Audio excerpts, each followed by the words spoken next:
أوحي إليك من الكتاب وأقم الصلاة إن الصلاة تنهى عن الفحشاء والمنكر ولذكر الله أكبر والله يعلم ما تصنعون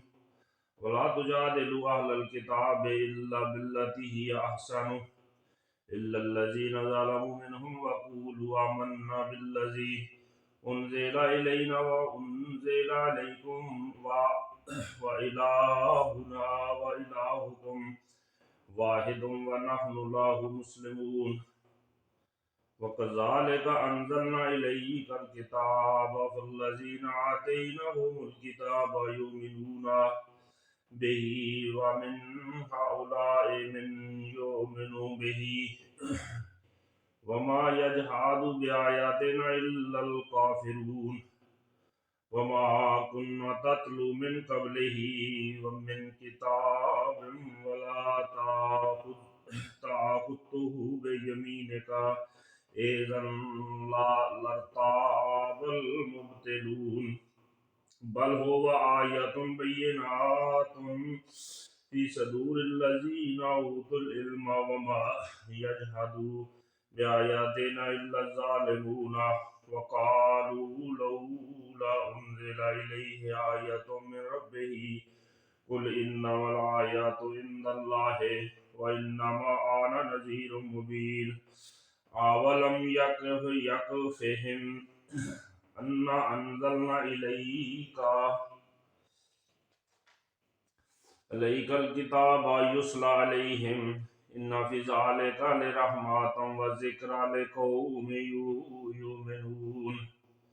قل كفى بالله بيني وبينكم شهيدا يعلم ما في السماوات والأرض والذين آمنوا بالباطل وكفروا بالله أولئك هم الخاسرون ويستعجلونك بالعذاب ولولا أجل مسمى لجاءهم العذاب وليأتينهم بغتة وهم لا يشعرون يستعجلونك بالعذاب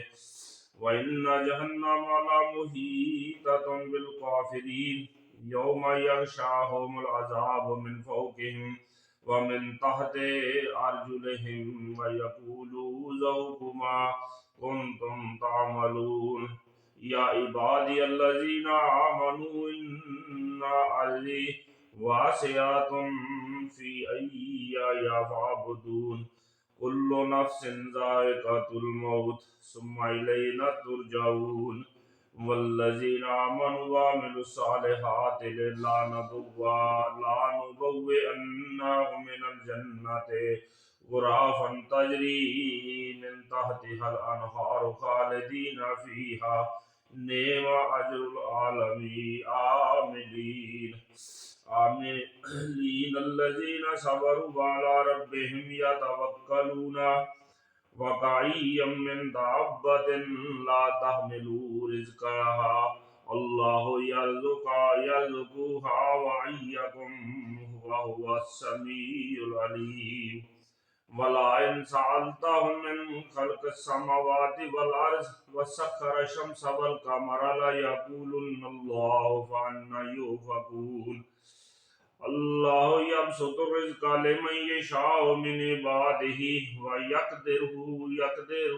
له إن الله بكل شيء عليم ولئن سألتهم من نزل من السماء ماء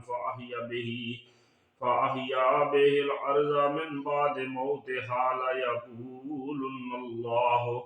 قل الحمد لله بل أكثرهم لا يعقلون سبحان ربك رب العزة عما يصفون والسلام على المرسلين والحمد لله رب